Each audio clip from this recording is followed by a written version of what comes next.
Assalamualaikum dan salam sejahtera. Tanpa perpaduan, negara akan mudah terdedah kepada berbagai-bagai ancaman dari dalam dan luar negara yang sukar untuk diatasi.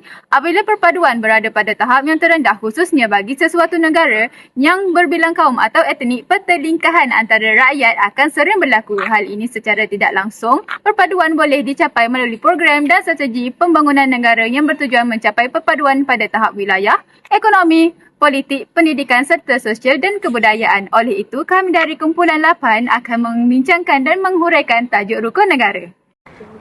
Tercetusnya rusuhan kaum pada 13 Mei 1969 mengejutkan rakyat dan negara.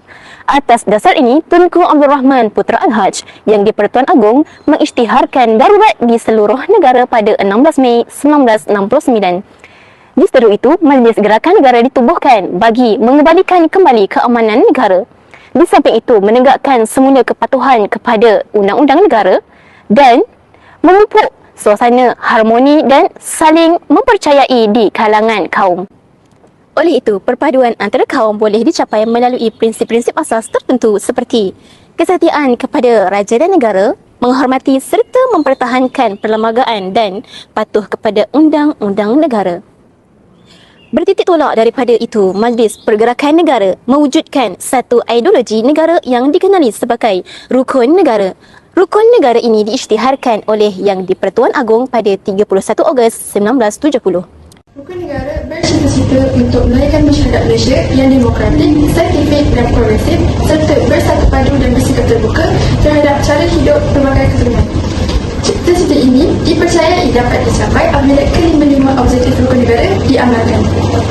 Objektif-objektif tersebut ialah: yang pertama, mencapai perpaduan di kalangan seluruh masyarakat; yang kedua, memelihara cara hidup demokratik; yang ketiga, mencipta satu masyarakat yang adil; yang keempat, membentuk satu sikap yang liberal terhadap tradisi kebudayaan yang pelbagai; dan yang terakhir ialah membina satu masyarakat yang progresif. Sekarang kita akan teruskan dengan sesi temu bual. Okey, jom. Awak, boleh tak saya nak tanya satu soalan? Boleh. Apakah maksud rukun negara? Bagi saya, rukun negara adalah satu visi untuk merealisasikan kontrak sosial yang dipersetujui oleh semua kaum di Malaysia semasa penggubalan Perlembagaan Persekutuan Malaysia. Okey, terima kasih. Okey, boleh tahu awak sebutkan elemen utama yang terdapat dalam rukun negara? Ada 5. Yang pertama, kepercayaan kepada Tuhan, kesetiaan kepada raja dan negara, keluhuran perlembagaan, kedaulatan undang-undang, kesopanan dan kesusilaan. Pada pendapat awak, mengapakah rukun negara penting dalam membentuk jati diri rakyat Malaysia?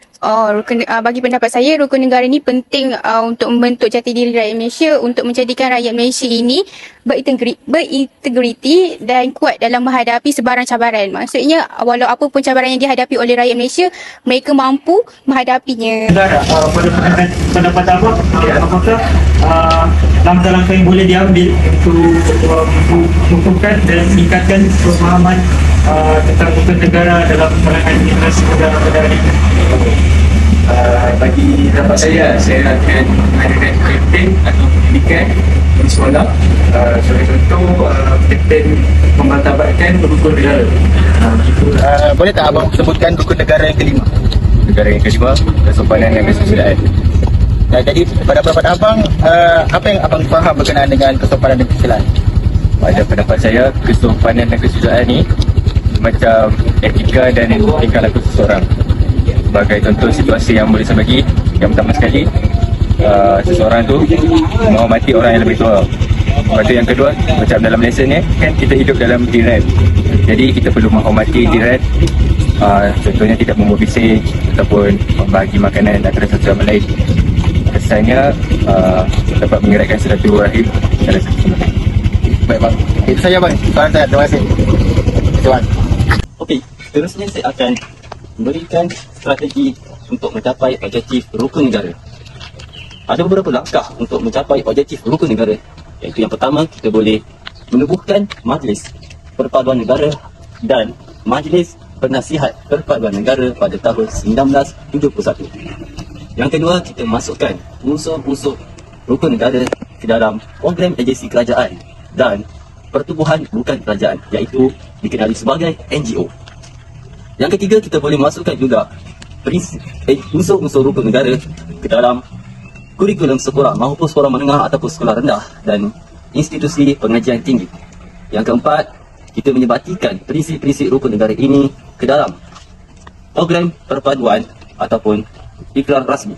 Dan akhir sekali, kita boleh melantik panel penasihat lembaga perpaduan negara pada tahun 1974. Perpaduan merupakan prinsip asas yang menjadi asas kepada negara Malaysia dan ia adalah satu matlamat penting yang dikejar oleh semua negara. Ianya penting kerana tanpa perpaduan, sesebuah negara itu akan menjadi lemah, sukar untuk dibangunkan dan mudah diancam sama ada oleh kuasa luar ataupun perbadahan dalam negara itu sendiri. Kesimpulan yang boleh dibuat ialah pentinglah bagi kita untuk memahami dan melaksanakan nilai-nilai rukun negara dalam memupuk perpaduan dan keharmonian dalam masyarakat berbilang kaum. Oleh itu, secara tidak langsung, kita dapat menyedari bahawa betapa pentingnya prinsip ini dalam membina identiti negara dan merealisasikan kestabilan sosial. Itu sahaja dari kumpulan kami, kumpulan 8. Sekian, terima kasih.